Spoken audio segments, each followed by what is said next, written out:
धरना प्रदर्शन ख़त्म होने के बाद में सीधे एडीएम सर को ज्ञापन दिया गया। ज्ञापन देने के बाद में अब उन्होंने बारी बारी बिंदुवार मीडिया से रूबरू हुए। आइए हम सुनाते हैं आपको कि उन्होंने क्या कहा मीडिया से रूबरू होकर।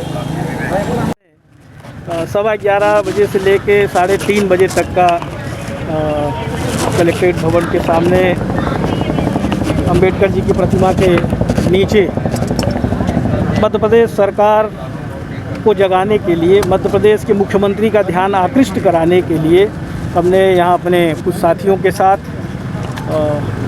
धूप में बैठ के खुले आसमान के नीचे प्रदेश की आम जनता के हित में, सीधी ज़िले सिंगरौली ज़िले की विंध्य रीजन के पूरे आम जनता के हित में हमने आज यहाँ पे धरना दिया।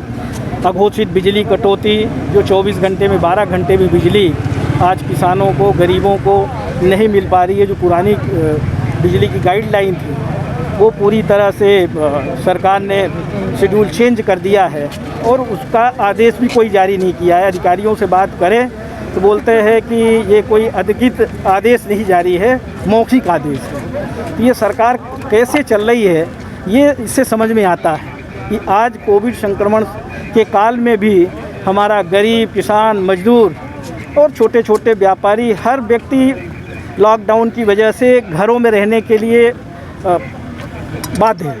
और ऐसी परिस्थिति में बिजली काटना, अघोषित कटौती करना कितना बड़ा अपराध है। दूसरी तरफ बिजली का बिल मनमानी आना शुरू हो गया, चाहे वो कृषि का हो, चाहे घरेलू बिजली हो।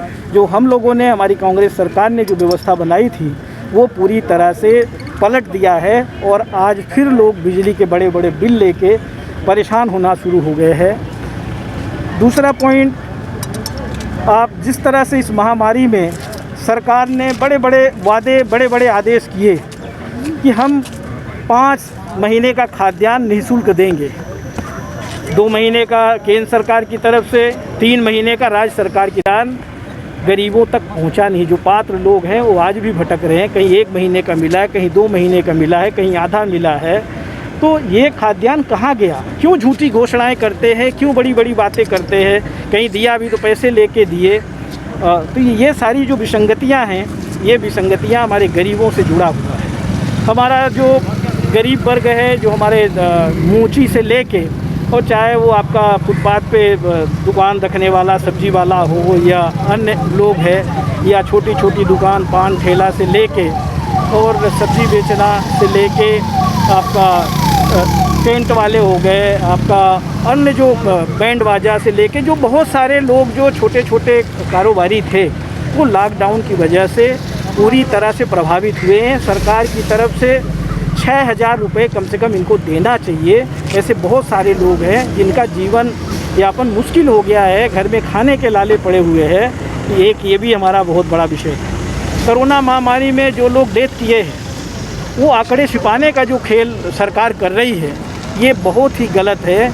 एक तरफ इसको महामारी घोषित किया गया है और महामारी को प्राकृतिक आपदा में लेते हुए 4 लाख रुपए जिस तरह से सरकार के प्रावधान में है प्राकृतिक आपदा में देने का, उसी तरह से कोरोना संक्रमण से जो लोग भी इस बीच में 3 महीने के अंतराल में जिनकी भी मृत्यु हुई है उनको सबको 4 लाख रुपए राहत राशि सरकार की तरफ से देना चाहिए। और मृत्यु प्रमाण पत्र देने में जो देरी कर रहे हैं, जो लोगों को परेशान कर रहे हैं, मेरी मांग है कि इस बीच में जो लोग भी मरे हैं वो 80% से ज़्यादा लोग कोरोना से मृत्यु हुई है, चाहे वो गाँव के लोग हों और चाहे अस्पताल में जो मरे हैं या कहीं शहरों में मरे हैं। बहुत सारे लोग सरकार की व्यवस्था की वजह से हॉस्पिटल तक पहुंच ही नहीं पाए हैं। ऐसे लोगों को सरकार की तरफ से व्यवस्था होनी चाहिए और उनका मृत्यु प्रमाण सबको देना चाहिए। बड़ा उपचार है, ये आप सब जानते हैं। तो सबको वैक्सीनेशन हो, इसके लिए भी सरकार पूरा प्रबंध करे। एक ये भी विषय था।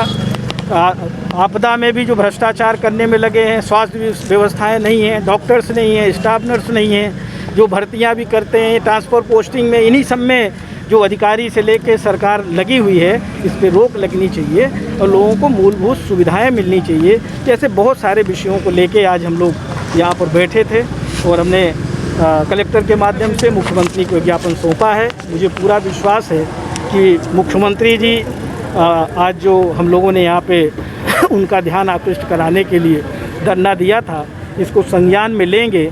जो सोए हुए हैं वो जगेंगे और सही बात करेंगे, सही काम करेंगे, लोगों को न्याय देने का काम करेंगे, ऐसी मुझे पूरी उम्मीद है। जनता की आवाज़ उठाने का, सरकार सुने नहीं सुने ये सरकार का काम है।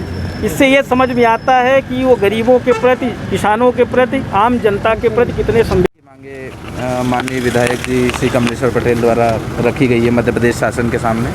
हम उन मांगों को शासन स्तर तक पहुंचाएंगे और उसमें जिला प्रशासन की ओर से जो भी इनिशिएटिव्स लेना है उनको भी हम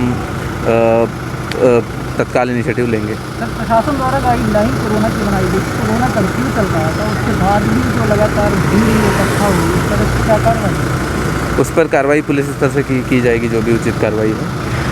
अभी उसमें जो भी शासन की गाइडलाइन का जो उल्लंघन हुआ है उसके अनुसार उसमें कार्रवाई की जाएगी। सर, इनके द्वारा एक और शिकायत की गई, खाद्यान्न को लेकर अनियमितता बरती जा रही है, जो बांटते हैं उसको कोटेदारों के लिए, उसके लिए सब क्या की जाए? इसमें ऑलरेडी हम पिछले 10-15 दिन से काफ़ी काम कर रहे हैं। जो भी यहाँ से जो खाद्यान्न रवाना होता है दुकानों के लिए, उसको मॉनिटर करने के लिए हमने एक सिस्टम भी बना रखा है। अभी पिछले कुछ दिनों में करीबन 5 से 6 लोगों पर हमने FIR भी दर्ज करवाई है और भी उसमें लगातार कार्रवाई हो रही है।